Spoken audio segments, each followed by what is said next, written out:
warahmatullahi wabarakatuh. Pada kesempatan kali ini kami akan melakukan observasi mengenai standar nasional pendidikan, khususnya yaitu standar tenaga pendidik dan kependidikan di SMK YPKK Limbung Bawah. Sebelumnya kami akan melakukan perkenalan dimulai dari saya sendiri. Perkenalkan, nama saya Reski Fahria dari jurusan Teknik Informatika dan Komputer. Perkenalkan, nama saya Ika Febrianti. Perkenalkan, nama saya Isam Tridi. Perkenalkan, nama saya Siti Nurlita.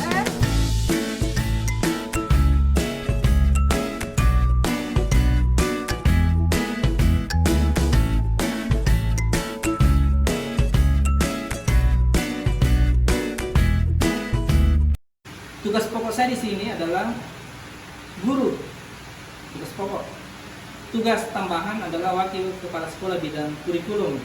Jadi bisa dikatakan salah satu yang memegang roh di sekolah itu adalah lokasi kurikulum, karena mulai dari data, file,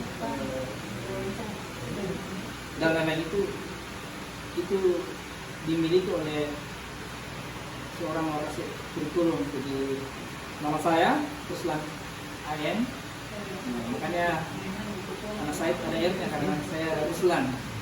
Saya juga alumni dari Pasca Sarjana UNM. Ya, jadi ijazah itu masih ditanda-tangan dari Profesor Dr. Jasrudin.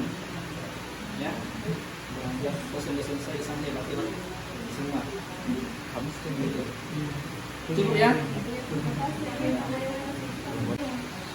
Sejauh mana tenaga pendidik melakukan peran dalam optimalisasi kompetensi sosial dan profesional guru?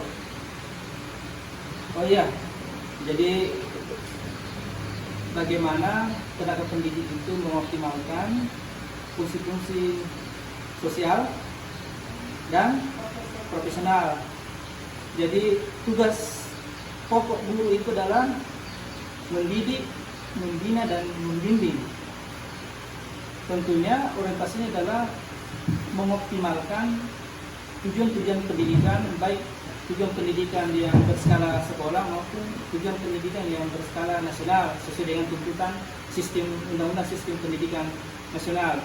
Kita guru itu dalam kurikulumnya selalu berorientasi pada peningkatan kualitas sumber daya manusia anak didik atau siswa,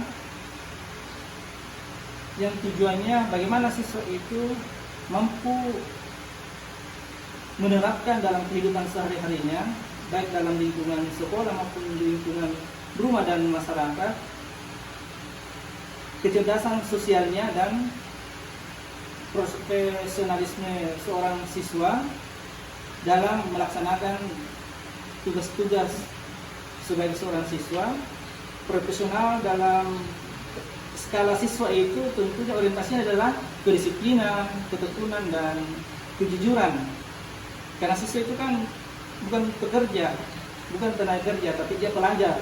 Jadi kalau optimalisasi profesionalisme, dia tentunya orientasinya adalah bagaimana siswa tekun dalam belajar, disiplin, jujur, religius, sesuai dengan tuntutan Undang-Undang Sistem Pendidikan Nasional, untuk meraih predikat-predikat prestasi di sekolah, yang ujung-ujungnya nanti ketika siswa ini terjun ke masyarakat, itu mampu menerapkan ilmu-ilmu yang didapatkan di sekolah dan dilaksanakan secara praktik di tengah-tengah masyarakat gitu.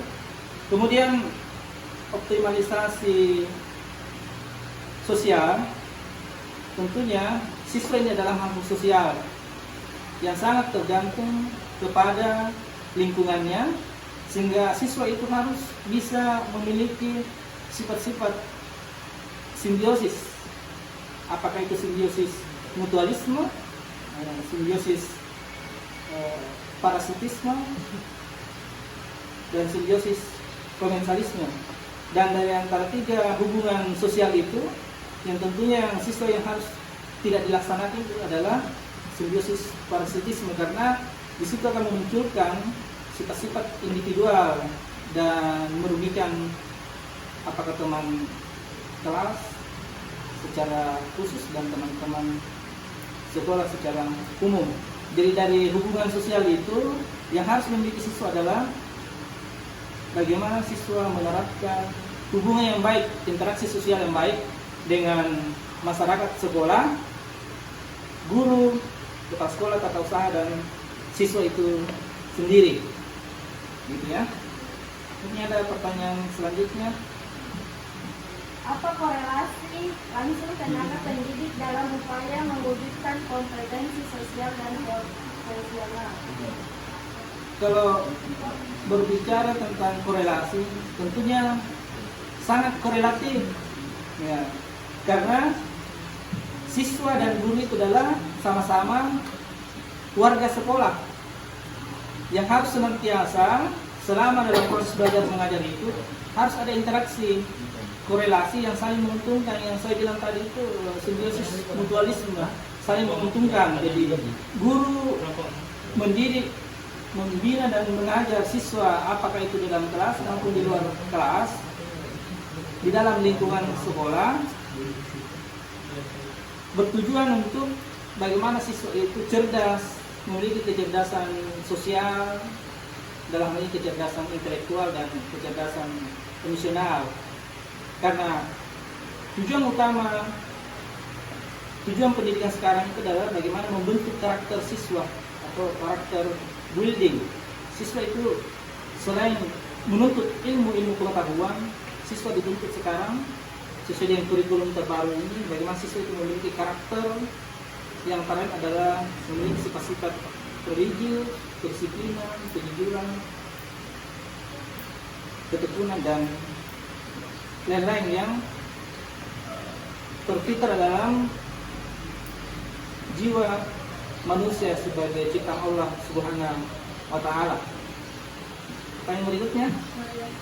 Selanjutnya, bagaimana upaya tenaga pendidikan dalam meningkatkan kualitas atau prestasi siswa melalui optimalisasi kompetisi sosial dan profesional? Ya, jadi selain siswa dituntut untuk meningkatkan ilmu pengetahuan dan orientasi karakter yang saya sebutkan tadi, sekolah juga itu bagaimana membentuk kepribadian siswa, mulai dari sifat.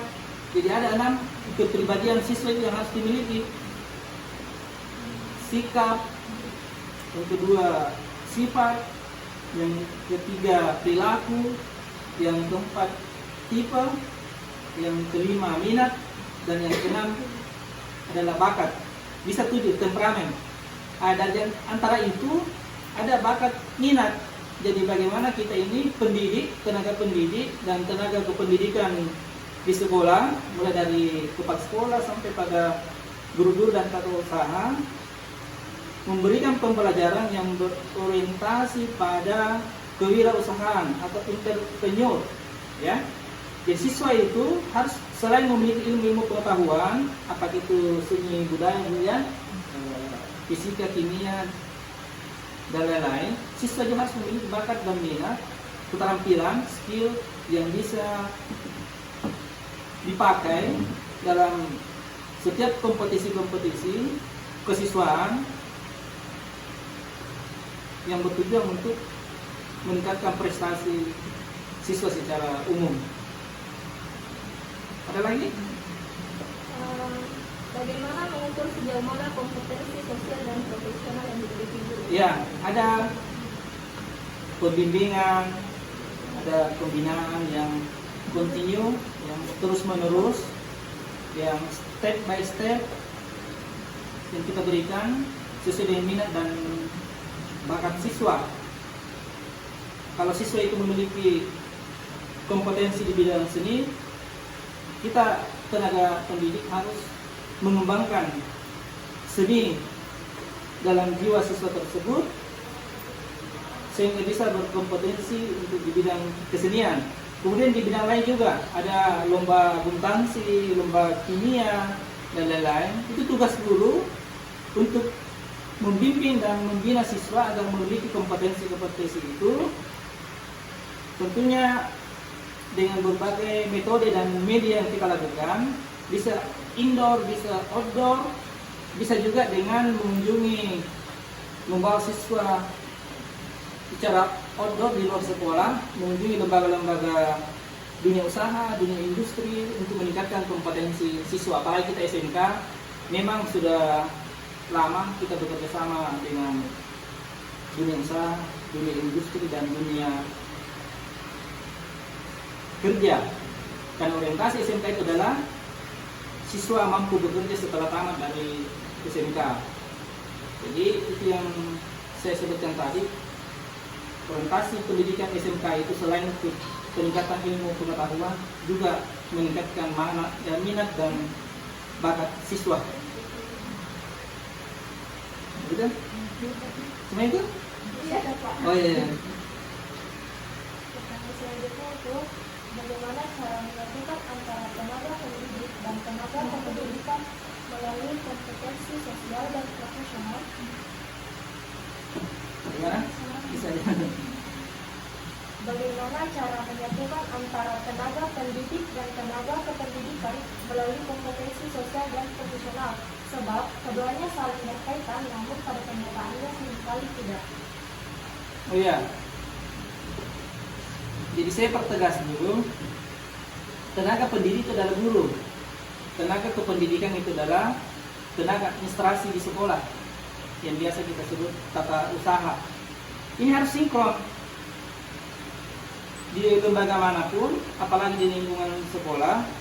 Tenaga pendidik dan tenaga kependidikan itu ada satu kesatuan yang utuh untuk mencapai visi dan misi sekolah. Jadi ketika guru melaksanakan tugas-tugas kependidikannya di sekolah, di kelas, maka segala bentuk kebutuhan guru dan siswa itu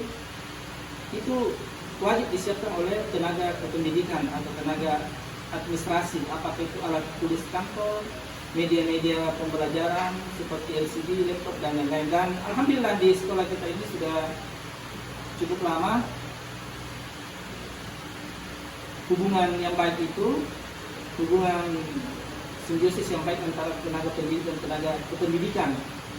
Intinya adalah kita harus fokus pada tupoksi masing-masing dan tidak mencampuri, mengintervensi, dan mengganggu apa yang menjadi pekerjaan teman sejawat, teman kantor, sehingga tidak menciptakan konflik organisasi yang berujung pada ketidakmampuan sekolah dalam mencapai visi dan misinya. Jadi intinya harus ada sinkronisasi antara tenaga pendidik dan tenaga pendidikan. Jadi satu kesatuan yang utuh dalam mencapai visi dan misi sekolah. Apa dan bagaimana contoh penyesuaian sosial guru dan kaitannya dengan kompetensi sosial? Bisa dibilang. Apa dan bagaimana contoh Cuman, penyesuaian sosial guru Video, dan kaitannya dengan kompetensi sosial? Apa? Apa dan bagaimana contoh penyesuaian sosial guru dan kaitannya Oh iya. dengan kompetensi sosial? Jadi guru itu adalah panutan. Selain guru sebagai tontonan karena harus tampil di depan kelas, guru juga itu harus jadi tuntunan. Mulai dari karakternya, etika komunikasi, etika berbahasa, bahasa tubuh, dan lain-lain. Karena itu akan menjadi contoh bagi siswa. Jadi kalau dikatakan apa itu tadi, kemampuan sosial guru yang berpengaruh pada kondisi sosial siswa, memang guru itu adalah contoh dan panutan. Sehingga adik-adik ini bisa saya sebagai calon-calon guru sudah harus menunjukkan karakter yang baik, tutur bahasa yang baik, bahasa tubuh yang baik, tentunya dengan kostum dan cara berpakaian yang baik, karena itu akan menjadi contoh seorang guru di hadapan siswanya. Jadi perilaku sosial guru sangat berpengaruh pada perilaku sosial siswa. Begitu. Ada lagi? Menurut Bapak, profesionalisme guru itu apakah dilihat dari kualitasnya? Iya. Itu sudah kalimat mutlak. Guru profesional harus tergantung dari kualitasnya. Karena bagaimana guru itu bisa berkualitas, bisa profesional kalau tidak memiliki kualitas. Kualitas itu baik secara administrasi maupun secara edukasi. Karena guru itu harus mampu mengembangkan diri dalam hal-hal peningkatan ilmu pengetahuan, apakah itu lewat kegiatan-kegiatan pelatihan, kegiatan-kegiatan pendidikan yang dilaksanakan apakah itu pemerintah, swasta. Guru wajib untuk senantiasa ikut, karena kompetensi dan pengembangan guru itu barulah bisa menunjukkan kualitasnya, sehingga dengan demikian ujung-ujungnya adalah profesional. Jadi profesional itu sangat tergantung kepada kualitas guru, baik kualitasnya maupun kuantitasnya. Kuantitasnya itu banyaknya guru dalam mengembangkan diri. Itu bisa dibuktikan lewat sertifikat seminar dan lain-lain, bimbingan teknis dan lain-lain. Saya pikir pertanyaan dari kami itu cukup. Terima kasih Pak atas waktu dan ilmunya. Sama-sama.